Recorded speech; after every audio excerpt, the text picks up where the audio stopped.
नमस्कार दोस्तों, रेलवे की तरफ से बड़ी खुशखबरी आ चुकी है। आरआरबी एलपी 2026 का फुल नोटिफिकेशन आखिरकार जारी कर दी गई। इस भर्ती में कुल 11,127 पद निकाले गए। जो भी छात्र रेलवे नौकरी सपना देख रहे थे उनके लिए शानदार मौका है। आवेदन शुरू हो चुका है। आप 15 मई 2026 तक आवेदन कर सकते हैं। स्टार्टिंग डेट है, उसका लास्ट डेट है 14 जून 2026 तक अप्लाई कर सकते हैं। इसमें पे लेवल 2 का सैलरी मिलेगा, यानी कि तुम्हारा स्टार्टिंग पेमेंट रहेगा कम से कम 60 से 70 हज़ार। उसके बाद मेडिकल स्टैंडर्ड A1 मांग रहा है। उसके बाद एज 18 साल से लेकर 30 साल तक भर सकते हैं। टोटल वैकेंसी 11,127 वैकेंसी है। इसमें क्वालिफ़िकेशन मांगा है। इसमें 10th प्लस ITI होना चाहिए, या फिर डिप्लोमा होना चाहिए, या फिर बीटेक वगैरह होना चाहिए। इंजीनियरिंग का डिग्री होना चाहिए। फ़ी वगैरह मांग रहा है 500, जनरल के लिए 500 और SC ST के लिए 250 फ़ी लग रहा है। उसमें से एग्ज़ाम जो देता है उसके लिए फ़ी वगैरह रिफ़ंड आ जाता है, और जो एग्ज़ाम नहीं देता है उसका फ़ी रिफ़ंड नहीं आता है। उसके बाद इसमें लगभग सिलेक्शन प्रोसेस पहले CBT 1 होगा, CBT 1, उसके बाद CBT 2 का एग्ज़ाम होगा। उसके बाद CBAT टेस्ट, यानी कि साइको टेस्ट, बहुत ही इम्पोर्टेंट टेस्ट है। साइको टेस्ट में इस बार अगला बार जो एग्ज़ाम हुआ था साइको टेस्ट में अधिकतर बच्चा छट गया था। कोई 1 नंबर 2 नंबर चलते छट जा रहा था।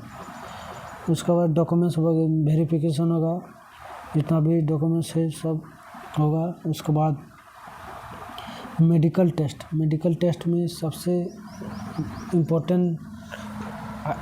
इम्पोर्टेंट टेस्ट होगा आई 6/6 होना चाहिए। जिसका आई 6/6 नहीं रहेगा उसका मेडिकल में अनफिट कर दिया जाएगा, वो दोबारा चांस नहीं दिया जाएगा। उसके बाद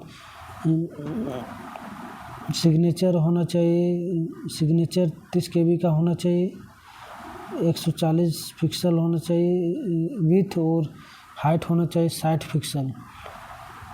सिग्नेचर कैपिटल लेटर में नहीं होना चाहिए, रनिंग लेटर में होना चाहिए, और ब्लैक पेन से होना चाहिए। उसके बाद फ़ोटो वगैरह भी वाइट बैकग्राउंड में नहीं होना चाहिए। शायद फ़ोटो का इसमें देख रहे हैं फ़ोटो के लिए इसमें लाइव फ़ोटो मांगा है। लाइव फ़ोटो के लिए सबसे बढ़िया बहुत ही लाइट जगह में आना है। उस लाइट जगह के बैक साइड में वाइट बैकग्राउंड रहेगा तो सबसे बढ़िया, उसमें रिजेक्ट नहीं होगा।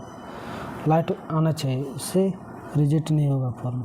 इस तरह आप फॉर्म भर सकते हैं। उसके बाद जिसके बाद SC ST सर्टिफिकेट है वो अपना SC ST PDF डाउनलोड कर से 400 KB के अंदर, उससे नीचे होना चाहिए, अपलोड कर सकते हैं। उसके बाद ऑफिशियल वेबसाइट, जिस जोन से आप भरना चाहते हैं उस जोन का ऑफिशियल वेबसाइट से आप इस लिंक से क्लिक करके आप भर सकते हैं। चाहे आरआरबी अहमदाबाद हो, बिलासपुर हो, गुवाहाटी हो गया, मुंबई, रांची, अजमेर, चंडीगढ़, जम्मू श्रीनगर, मुजफ्फर, सिकंदराबाद, भोपाल, चेन्नई, कोलकाता, पटना, सिलीगुड़ी, आप जहाँ से भर सकते हैं। लेकिन मेरा मानना है दोस्त, अगर जॉब लेना है तो अपना ही जोन सबसे बढ़िया रहता है। अपना ही जोन में जॉब लीजिए, सबसे बेस्ट रहेगा। उसके बाद हम लोग देखते हैं कितना वैकेंसी वगैरह है। अहमदाबाद में टोटल वैकेंसी है 147। अजमेर में 600 NWR, और उसके बाद WCR में 118, यानी कि 718 हो गया। प्रयागराज में हो जाएगा 457 प्लस 153। बेंगलुरु में 200।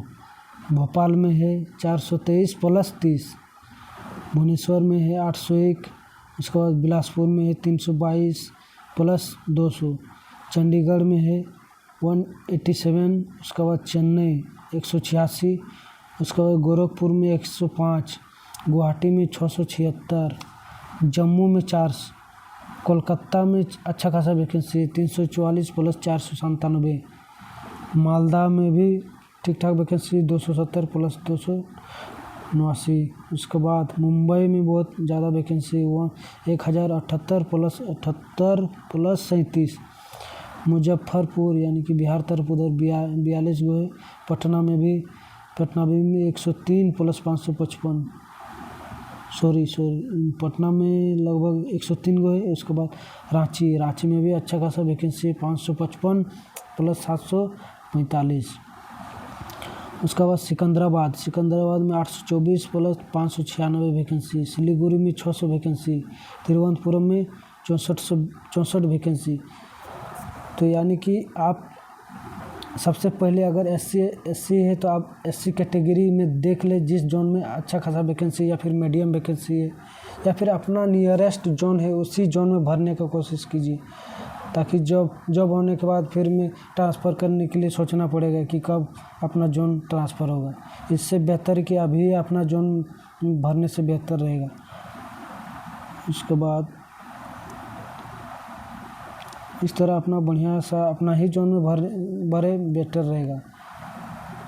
ठीक है दोस्तों, इस तरह और भी ऑफिशियल जानकारी के लिए इस चैनल को सब्सक्राइब करें और नोटिफिकेशन बेल आइकन दबाइए। उसके बाद लाइक करें, शेयर करें।